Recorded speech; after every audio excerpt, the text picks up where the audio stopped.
așa autoturul, băi. Asta e piesa mea de șmecherie, de fapt e de sărăcie, băi. Ia merg, băi.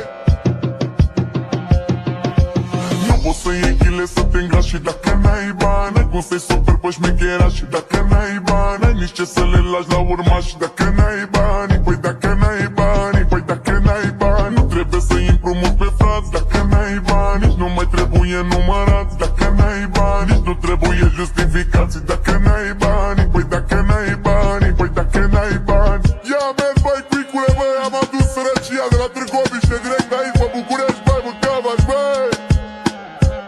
A luat sărăcia cu mine, bă, nu mă lasă nicăieri.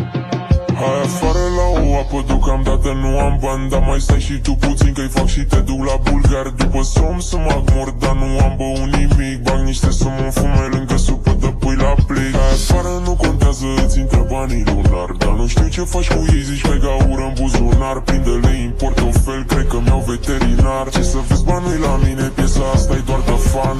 Nu poți să iei chile să te îngrași și dacă n-ai bani. Ai cum să-i super pe șmechera și dacă n-ai bani. Ai nici ce să le lași la urmași dacă n-ai bani. Păi dacă n-ai bani, păi dacă n-ai bani. Nu trebuie să-i împrumuți pe frați dacă n-ai bani. Nici nu mai trebuie numărați dacă n-ai bani. Nici nu trebuie justificații dacă n-ai bani. Păi dacă n-ai bani, păi dacă n-ai bani. Băi, cuicule, băi, am luat pe toți pierdut, băi. Ăștia zic că n-avem niciun bani, dar noi suntem chiar rău de tot, bă, mâncați-și gura ta.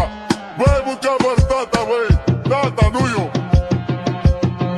Când ești pe bogăție, mare șerbărie, se dau toți pe lângă tine. Toți sunt frații tăi, sunt cu tine pe felie. Vine toți la tine și îți zice dă și mie.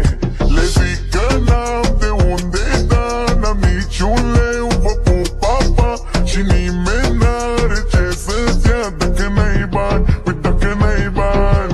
Nu poți să iei chile să te îngrași și dacă n-ai bani. Ai cum să-i super pe șmechera și dacă n-ai bani. Ai nici ce să le lași la urmași dacă n-ai bani. Păi dacă n-ai bani, păi dacă n-ai bani. Nu trebuie să-i împrumuți pe frați dacă n-ai bani. Nici nu mai trebuie numărați dacă n-ai bani. Nici nu trebuie justificații dacă n-ai bani. Păi dacă n-ai bani, păi dacă n-ai bani. Umblăm numai în branduri, dar de fapt n-avem niciun ban, băi. Cred că nu v-ați săturat de cheboasă șmecheroasă care